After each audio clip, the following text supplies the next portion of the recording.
네, 오늘은 대림절 마지막 주일입니다. 그리고 다음 주일은 예수님이 탄생하신 성탄절입니다. 우리 바라봄 교회는 올 한 해 동안 예장 통합교단의 성서종과를 따르며 말씀을 보고 있는데, 성서종과를 보면 매 주일마다 4개의 본문이 제시가 됩니다. 구약 본문, 시편 본문, 그리고 복음서 본문, 서신서 본문, 이렇게 4개의 본문이 제시되는데요. 그 중에 우리가 시편 본문은 함께 독서를 하고요.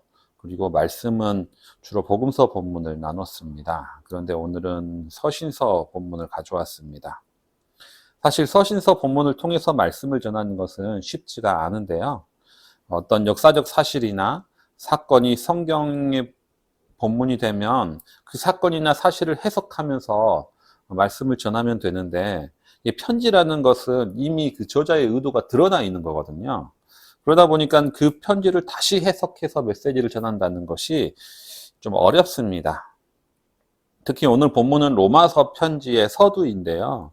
편지 본론으로 들어가기 전에 사도 바울이 인사하는 내용입니다. 그래서 제가 전에 로마서 강의를 할 때가 있으면 이 부분은 그냥 사도 바울의 인사다 하고 넘어갔던 내용들입니다.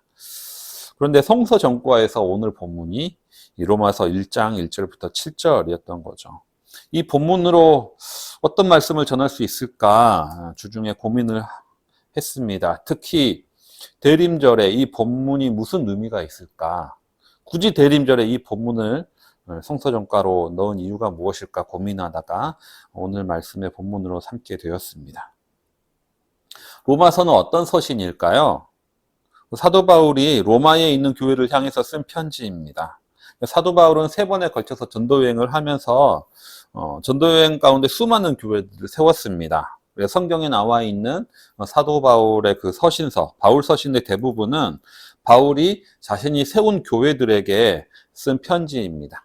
에베소서나 골로새서나 갈라디아서나 고린도 전후서나 등등 자기가 세웠지만 또 다른 곳으로 전도를 떠나야 했기 때문에 자기가 머물면서 목회를 할 수 없었던 그 교회들에게 편지로나마 그 교회가 든든히 세워지기를 바라는 마음으로 쓴 것들이 이 바울 서신입니다.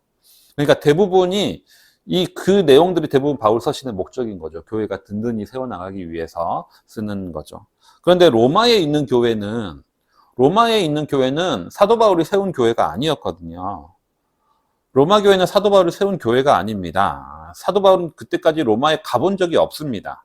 그렇다면 왜 사도 바울은 로마에 있는 교회에 편지를 썼을까요?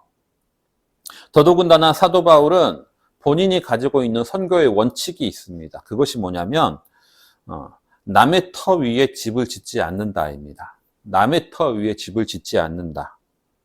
또 본인이 로마서에서 그렇게 쓰고 있습니다. 로마서 15장에 보면 로마를 향해 편지를 쓰면서 나는 이와 같이 그리스도의 이름이 알려진 곳 말고 알려지지 않는 곳에서 복음 전하는 것을 명예로 삼았습니다.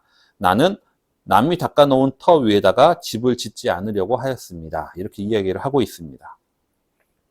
그렇다면 이 말에 의하면 로마에 있는 교회는 로마는 남의 터인 거거든요.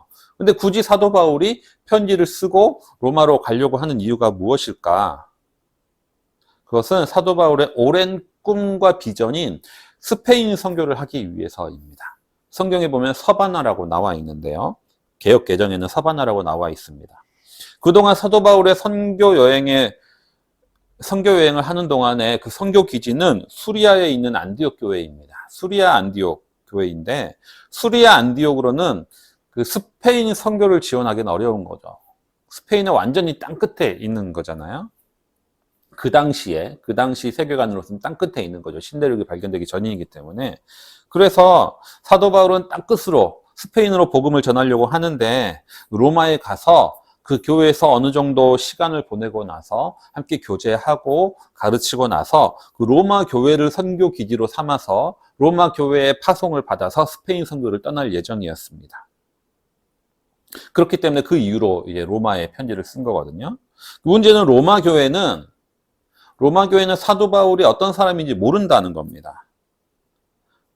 사도라고 이렇게 전도 여행을 다니는 건 알고 있지만 구체적으로 그 사람이 어떤 사람인지 알 수가 없는 거죠. 오히려 사도 바울에 대한 안 좋은 소문만이 들려왔던 것도 사실입니다. 원래 예수 믿는 사람 핍박하던 사람이래.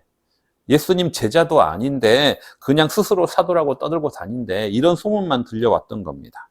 따라서 사도 바울은 먼저 편지를 써서 자신을 변호하고 자신이 전하는 복음에 대해 설명을 했는데 그것이 바로 로마서입니다.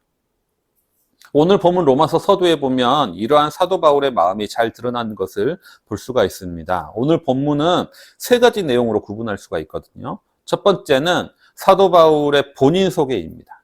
그리고 두 번째는 복음에 대한 설명이고요. 세 번째는 사도 바울의 권면과 축복입니다. 로마 교회를 향한 사도 바울의 권면과 축복입니다.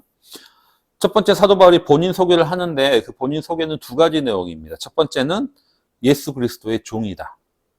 나는 예수 그리스도의 종이다. 왜 그렇습니까? 왜 이렇게 소개를 합니까? 사도 바울은 예전처럼 예수 믿는 사람을 때려잡는 사람이 아니다라는 것을 말하려고 하는 겁니다. 나는 과거에 그랬지만 지금은 예수 그리스도의 종이 되었다. 또 한 가지는 두 번째는 나는 부름을 받아서 사도가 되었다입니다. 왜 그렇습니까? 아니 예수의 제자도 아니면서 스스로 사도라고 떠들고 다닌데 라는 안 좋은 소문이 있기 때문에 자신을 변호하기 위해서 나는 내가 사도가 돼서 사도가 된 게 아니라 부름받아서 사도가 되었다라고 이야기를 하고 있는 거죠. 이게 사도 바울의 본인 소개 두 가지 내용입니다. 그럼 이 두 번째는 사도 바울이 사도로서 부름을 받은 목적이 무엇인가? 복음을 전하기 위해서 세움을 받았는데 그 복음에 대한 설명을 하는 겁니다.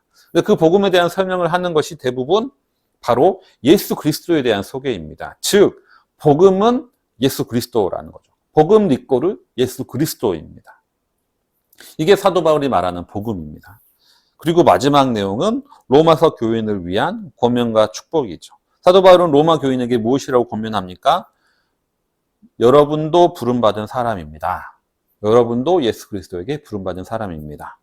그리고 여러분도 로마 교인도 거룩한 백성으로 부름을 받았습니다. 여기까지 이 얘기를 하는 겁니다. 이렇게 권면과 축복을 하는 것이 세 번째 내용입니다.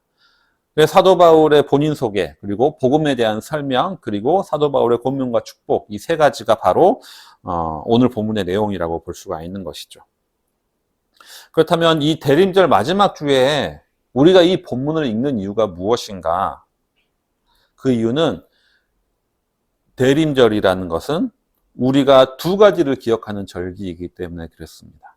대림절은 우리가 두 가지를 기억해야 되는 절기입니다. 첫 번째는 나는 예수 그리스도에게 부름받은 사람이다 라는 것을 기억하는 절기입니다. 나는 예수 그리스도께 부름받은 사람이다. 그리고 두 번째는 나는 거룩한 백성이다. 이 사실을 기억하는 겁니다. 나는 거룩한 백성이다. 대림절은 주님이 다시 오실 날을 기다리는 절기입니다. 따라서 우리는 대림절 기간 동안 나는 예수 그리스도께 부름받은 자라는 사실을 기억해야 됩니다. 우리는 언제 사람을 부릅니까? 누군가를 필요로 할 때 사람을 부릅니다. 포도원 주인이 일꾼을 부를 때는 언제입니까? 일손이 부족할 때, 일꾼이 필요하니까 일꾼을 부르는 겁니다. 우리가 친구들을 부를 때 이유는 무엇입니까? 함께 보낼 사람이 필요할 때 우리는 누군가를 부릅니다. 하임이가 하루에 한두 번씩 부모한테 전화해서 부모를 찾을 때가 있습니다. 전화해서 하는 말은 정해져 있습니다. 엄마, 나 배고파. 뭐 사달라는 거죠. 나 시험 100점 맞았어. 칭찬해달라는 의미입니다. 나 뭐 잃어버렸어. 위로해달라는 말이죠. 엄마, 나 학원 가기 싫어. 학원 빼달라는 의미입니다. 물론 안 될 걸 알면서 하는 말일 겁니다. 이렇게 부모를 부를 때, 하임이가 부모를 부를 때 우리는 귀찮긴 하지만 그래도 또 기다리기도 하는 마음이 있는 거죠. 왜냐하면 아직 부모가 필요할 때구나 라는 마음이 있기 때문에 그런 겁니다. 우리가 예수님께서 우리를 부르셨다라는 것은 우리가 예수님께 부름받았다는 사실은 예수님이 우리를 필요로 한다라는 의미입니다. 우리가 예수님을 위해서, 그분을 위해서 뭔가 해야 될 역할이 있다라는 것이죠. 우리는 우리가 서 있는 자리가 부르심의 자리임을 인식해야 합니다. 그리고 그곳에서 내가 그리스도를 위해서 할 수 있는 역할이 무엇인지를 고민해야 됩니다. 그것은 직장일 수도 있고 학업의 자리일 수도 있고 가정의 자리일 수도 있습니다. 아니면 다른 모임의 자리일 수도 있습니다. 내가 그곳에 속하게 된 것은 우연이 아니라 목적이 있다라는 겁니다. 예수님이 나를 그곳으로 부르셨다라는 겁니다. 단순히 돈을 벌고 단순히 생존하는 것을 넘어서서 내가 그곳에서 그리스도의 영광을 위해서 해야 될 역할이 있다라는 것이죠. 이것을 인식하며 살아가는 것, 이것이 부르심의 삶을 사는 겁니다. 두 번째로 우리가 대림절 때 기억해야 된다는 것은 우리가 거룩한 백성임을 기억해야 됩니다. 거룩한 백성이란 거룩한 나라의 백성을 의미합니다. 즉 우리는 하나님 나라의 백성을 의미합니다. 하나님 나라의 백성입니다. 우리가 이 땅 가운데 살아가지만 우리는 하나님 나라의 백성입니다. 로마 제국 시기에 사람들은 세 가지 신분이 있었다고 합니다. 로마 시민, 그리고 이민자들, 그리고 노예들입니다. 로마 시민들은 모든 법적인 권리를 누렸지만 이민자는 그렇지 못했습니다. 그 밑에 노예들은 더욱더 비참하게 살아야 했습니다. 아마 로마 교회 성도들의 대부분은 로마 시민이 아니었을 겁니다. 소수 있을 수도 있지만 대부분은 아니었을 겁니다. 브리스길라 아굴라 같은 이들은 이민자였기 때문에 로마에서 강제 추방을 당하기도 했던 것이죠. 이 땅에서 인정받지 못하는 사람들이었던 겁니다. 그리고 사도 바울은 그들에게 우리는 거룩한 나라의 백성이다라는 것을 일깨워줍니다. 우리들의 삶은 이곳에서 영광을 누리는 것이 아닙니다. 하나님의 나라를 기다리며 그 나라를 살아가는 것이 우리들의 삶입니다. 언젠가부터 우리들의 이 땅에서의 삶은 생존이 목적이 되어버렸습니다. 물가는 치솟고 있지만 실질적인 임금은 하락하고 있고 양질의 일자리마저 줄어들고 있습니다.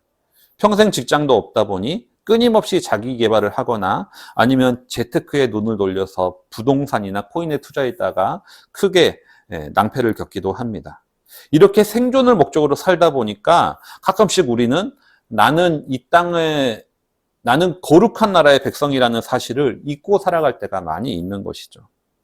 하지만 이렇게 대림절 기간이 되면 하나님 나라의 도래를 기다리는 절기가 되면 우리는 다시 한번 우리가 이 땅에 소망을 두는 것이 아니라 하나님의 나라를 기다리는 사람임을 기억하게 됩니다. 그러므로 인해서 이 땅에 있는 모든 아픔과 차별들과 고통들을 견뎌내고 그 나라를 꿈꾸며 주님 오심을 기다리게 되는 것이죠. 말씀을 정리하겠습니다. 대림절 마지막 주, 대림절이 우리에게 주는 의미가 무엇인지 오늘 함께 나눠봤습니다. 대림절 기간 동안 우리는 두 가지를 기억해야 되는데, 첫 번째는 우리는 예수 그리스도의 부르심을 받은 사람이다 라는 것을 기억하는 절기입니다. 그리고 두 번째는 우리는 하나님의 나라를 기다리는 거룩한 백성이다 라는 것을 다시금 깨닫는 절기입니다. 남은 마지막 한 주간의 대림절 기간 동안 이러한 부르심의 삶, 거룩한 백성들의 삶을 살아가시는 우리 모든 성도님들 되시기 바랍니다. 이 시간 함께 말씀을 생각하시면서 내일을 바라보며 기도를 드리겠습니다.